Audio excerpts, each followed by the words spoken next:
In 1942, Chapman was released from prison and taken to France, where he began training as a German spy. Over the next several months, he was schooled in espionage tradecraft, codes, secret writing, radio operation, and sabotage techniques. He was trained at the Abwehr facility in Nantes, and his instructors were impressed with their new recruit. Chapman was smart, quick to learn, and seemingly enthusiastic about working against Britain. The Germans gave him a new identity, Agent Fritz, sometimes written as Fritzchen. They provided him with money, equipment, and a specific mission. He was to be parachuted back into Britain, where he would carry out sabotage operations against the British war effort. His primary target, the de Havilland aircraft factory in Hatfield, which produced the Mosquito bomber, one of Britain's most effective aircraft. In December 1942, Chapman parachuted into Cambridgeshire, landing in a field on a cold winter night. He was back in Britain, equipped with German money, explosives, a radio transmitter, and instructions to commit sabotage. The Abwehr believed they had successfully planted a highly trained agent in the heart of enemy territory. What the Germans didn't know was that Eddie Chapman had plans of his own. Within days of landing in Britain, Eddie Chapman did something that must have terrified his German handlers, had they known about it. He walked into the nearest police station and turned himself in. Chapman immediately told British authorities everything. He explained that he'd been recruited by German intelligence, detailed his training, and revealed his mission to sabotage the de Havilland factory. He offered to work as a double agent, feeding false information back to the Germans while actually serving British interests. The British intelligence services were initially skeptical. After all, here was a known criminal, a man with no particular record of patriotism or loyalty, claiming he wanted to help his country. Was this genuine, or was Chapman playing an even deeper game? Could they trust him? The answer was, probably not entirely, but they could certainly use him. Chapman was brought into the double-cross system, the highly successful British intelligence operation that turned German spies into double agents. The British had become extremely skilled at this game. They would capture German agents, turn them, and then use them to feed disinformation back to Germany. The entire system was overseen by the 20 Committee, so named because the Roman numerals for 20, XX, formed a double cross. Chapman was given the codename Zigzag, a reference to his unpredictable winding path between criminality and espionage, between British and German service. It was a perfect name for a man who seemed to zigzag through life, never following a straight path, always keeping everyone guessing about his true loyalties. But before Chapman could be useful as a double agent, British intelligence needed to help him establish his credibility with the Germans. And this is where the story becomes truly extraordinary. The Germans expected Chapman to sabotage the de Havilland factory. If he failed to do so, or if nothing happened, the Abwehr would become suspicious and Chapman's usefulness would end immediately. So British intelligence decided to do something audacious.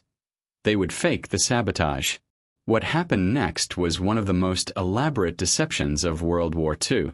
British intelligence, working with Chapman, decided to create the illusion that the de Havilland factory had been successfully sabotaged, when in reality it would continue operating at full capacity. This wasn't a simple matter of making a fake report. The Germans would certainly send reconnaissance aircraft to photograph the factory and verify that the sabotage had occurred. This meant that the deception had to be visible from the air and convincing enough to fool German intelligence analysts studying the photographs.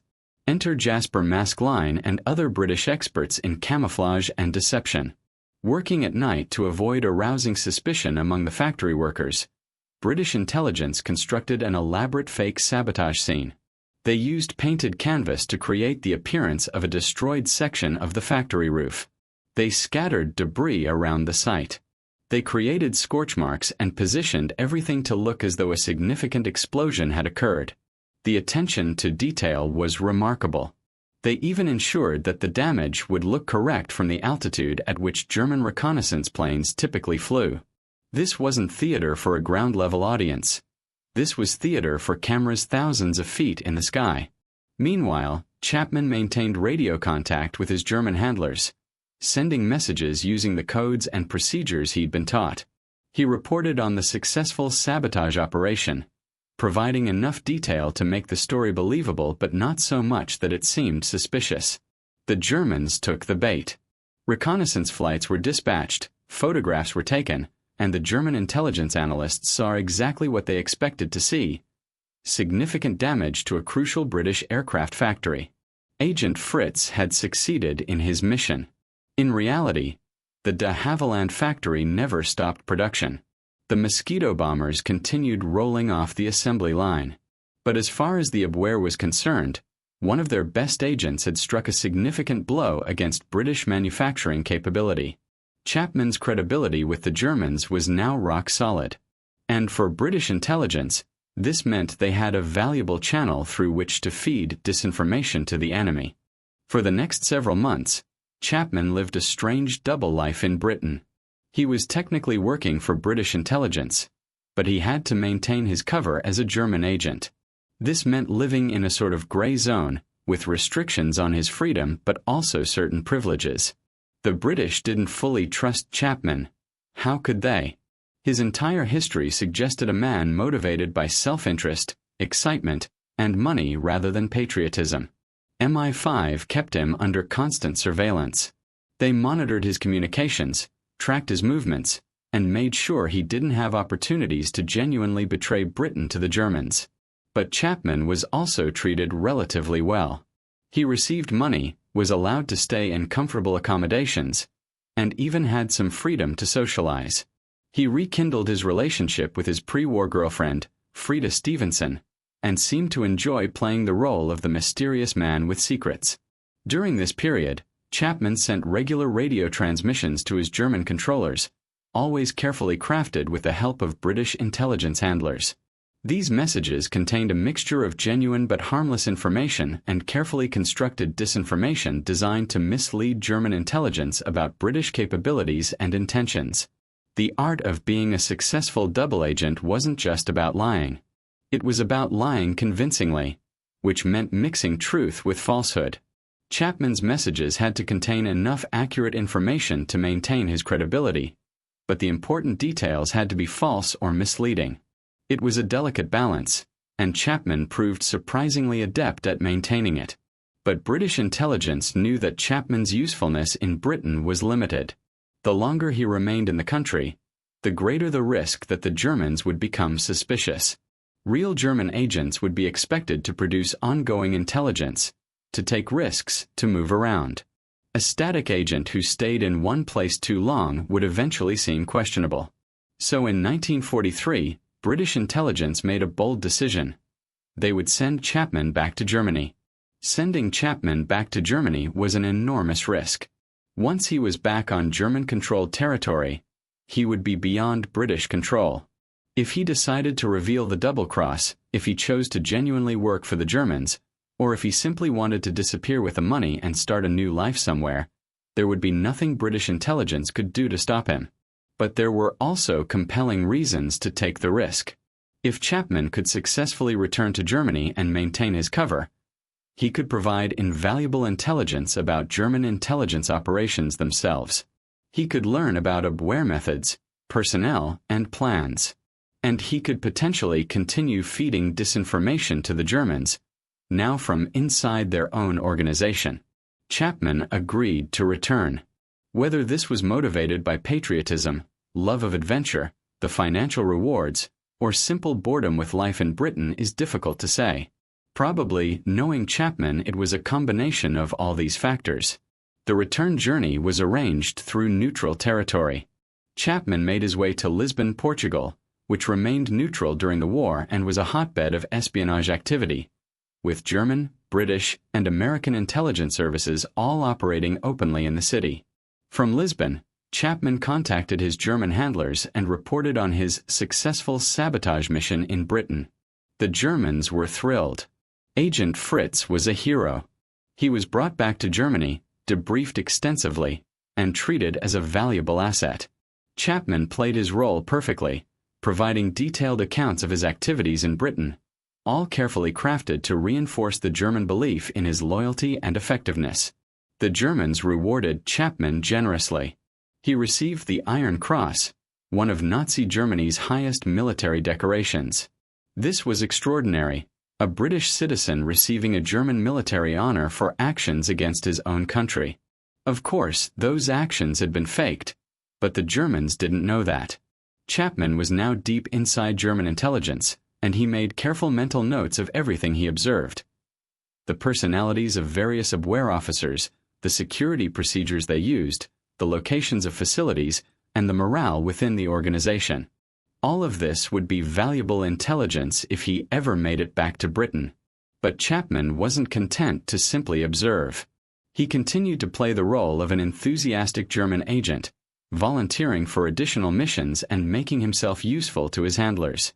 At the same time, he began carefully planning his next move. By 1944, the war was turning decisively against Germany. The Allied invasion of Europe was imminent, and within the Abwehr, there was increasing chaos and paranoia.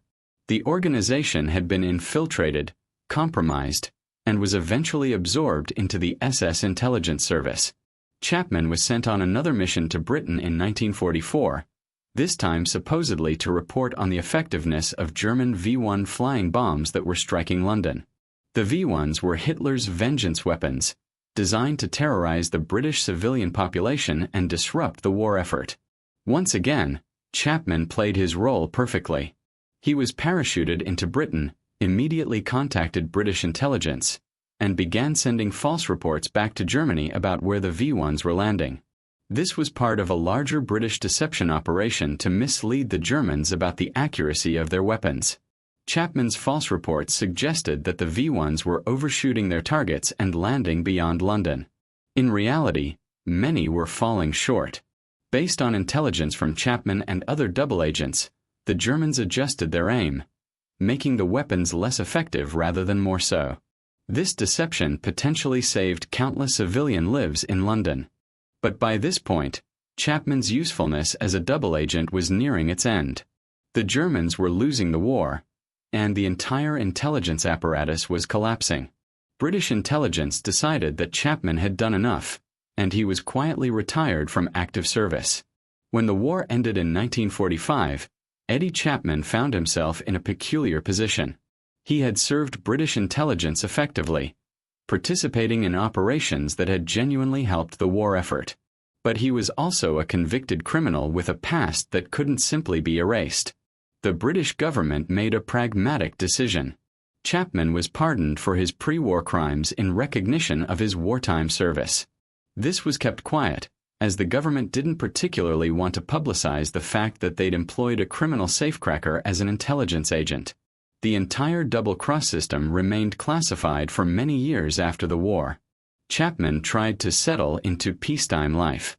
He married his girlfriend Frida, had a child, and attempted various business ventures. But the excitement of his wartime life had spoiled him for ordinary existence. He was restless and always looking for the next thrill.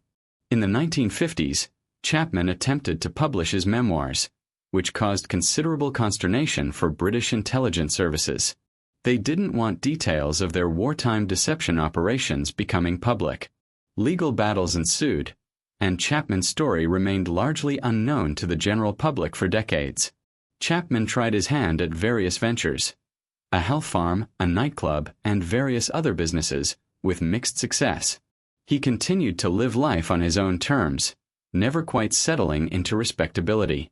There were rumors of continued involvement in questionable activities, though nothing on the scale of his pre-war criminal career.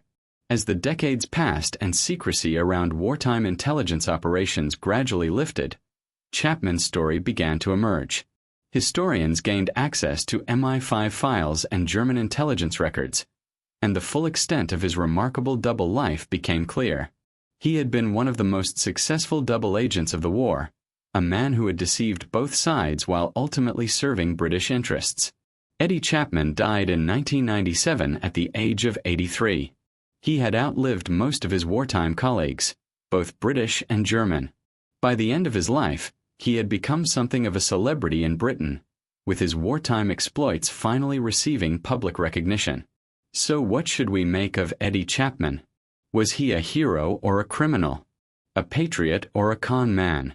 The answer is probably that he was all of these things. Chapman was a man who lived life entirely on his own terms, who refused to be constrained by conventional morality or social expectations. He was driven by excitement, by the thrill of deception, and by the challenge of playing a dangerous game.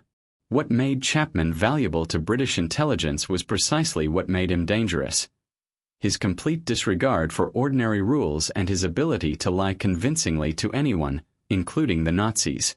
He was willing to take risks that more conventional people would never contemplate. He lived in the moral gray zones that most of us avoid. In the end, Chapman's legacy is complex. He participated in operations that genuinely helped Britain during World War II. The faked sabotage at the de Havilland factory was a masterpiece of deception. His false reports about V-1 landing sites potentially saved lives. At the same time, he was motivated more by personal interest than patriotism, and he remained throughout his life someone who existed outside conventional society. Perhaps the most remarkable thing about Eddie Chapman is that he survived it all. Double agents in World War II lived incredibly dangerous lives. Discovery by either side meant certain death. Chapman walked that tightrope for years, playing British intelligence against German intelligence, always staying one step ahead of exposure. That he died peacefully in old age is itself a testament to his intelligence, his nerve, and his extraordinary ability to deceive. Agent Zigzag remains one of the most fascinating characters to emerge from World War II, a reminder that truth is often stranger than fiction, and that sometimes the most unlikely people become the most unlikely heroes. If you enjoyed this deep dive into Eddie Chapman's extraordinary life, please like and subscribe for more historical content. Let me know in the comments. Do you think Chapman was a hero, or was he just a criminal who happened to serve a useful purpose? Thanks for watching.